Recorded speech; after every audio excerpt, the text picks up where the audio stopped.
Here is a poem called For the Next in Line. It was a weekday, but back then they all blurred. And I went downtown because that was easier than going up the hill. And I went into the bookstore that I'd just discovered because it was one of the greatest things on earth, and it still is. That's where I found it, Run with the Hunter, to Charles Bukowski Reader. I had only read one of his poems until I found that book, but that one poem made its mark, and the story was intriguing. I had to know more. I bought the book and took it home and sat on my bed listening to Neil Young and throwing Muses and Tricky and Bjork and Wayne Shorter too. And when I wasn't changing CDs, I had that book in my hand, some 400 pages, turning and turning, then turning it over in my mind. Horror stories, this drunken fool, and I loved it then. And I think I loved him too, or at least a little bit of him.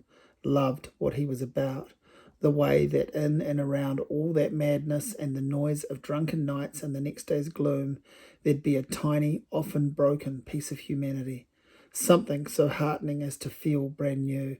He had his way with the line, the word. He put down the world in his language and on his terms. He took that afternoon from me, and I loved that he did, each page more exciting than the next. He's taken several days off me since, although not so many lately. Sometimes you grow up and through things and you don't need them anymore. It doesn't mean you don't love what they're about or won't ever acknowledge them, but they go back on the shelf for the next in line.